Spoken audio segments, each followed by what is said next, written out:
Mesdames, Messieurs, c'est pour moi un honneur particulier d'ouvrir cette rencontre consacrée à la relance du Comité national de surveillance des décès maternels et ripostes, SDMR, une structure essentielle pour l'avenir de notre système de santé et plus largement pour la protection de la vie des femmes haïtiennes. Haïti affiche aujourd'hui un problème là. Un ratio de mortalité maternelle de 529 pour 100 000 naissances vivantes.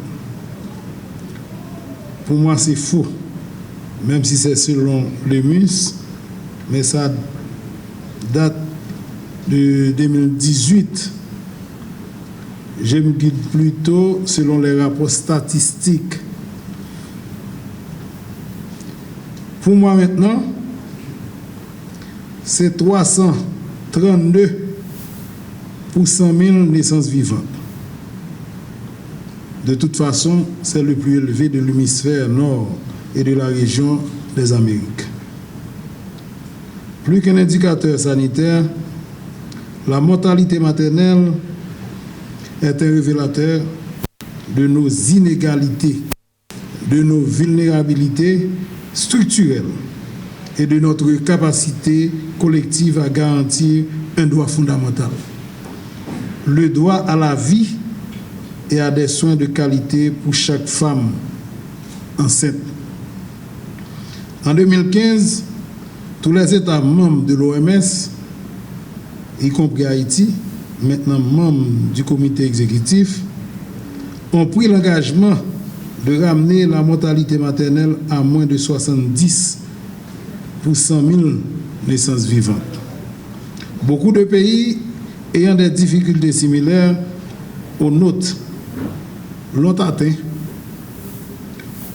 ou sont approchés grâce à une stratégie structurée. La surveillance des décès maternels et ripostes, SDMR.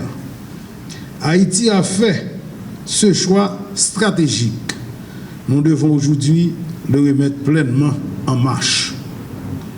La relance du comité aujourd'hui n'est donc pas une simple formalité administrative. C'est un acte de responsabilité sanitaire et un impératif moral envers les familles haïtiennes. L'année qui s'en vient doit nous permettre 1. De reconstituer et formaliser le comité national avec une gouvernance claire. 2. D'harmoniser les pratiques de surveillance, de déclaration et d'analyse de décès. 3. D'accélérer la mise en œuvre des recommandations, notamment dans les structures à haut risque. 4. D'intégrer et renforcer le volet périnatalité, étape cruciale pour réduire la mortalité néonatale et les complications graves. 5. De renforcer la redevabilité, car chaque décès maternel doit être examiné, compris et suivi d'une action corrective. Et peut-être sanction aussi. Je salue la présence de toutes les directions centrales, des sociétés savantes, des organisations professionnelles, ainsi que de nos partenaires internationaux, UNFPA, UNICEF, OMS, OFAMIL, CHARES, CHOG, notre Fitoanon, de FOSREF et les autres. La bataille contre la mortalité maternelle ne peut être gagnée par une seule entité. Elle nécessite la solidarité, mais vraiment la solidarité technique, une transparence des données et une cohérence d'action à tous les niveaux. Le ministère assumera pleinement son rôle de coordination, d'orientation et de supervision. Les départements sanitaires seront accompagnés de manière plus étroite. Aujourd'hui, nous ne lançons pas seulement un comité. nous relançons une exigence nationale, celle de ne plus considérer comme acceptable qu'une femme perde la vie en donnant la vie. Chaque décès maternel évitable est un échec collectif. Un échec collectif. Chaque femme sauvée est une victoire pour tout le pays.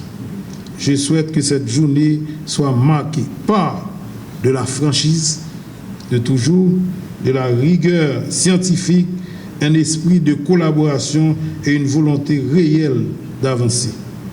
Au nom du gouvernement, je réaffirme que la lutte contre la mortalité maternelle demeure une priorité nationale et un pilier de notre engagement en faveur de la santé de la famille et de la dignité des femmes. Je vous remercie.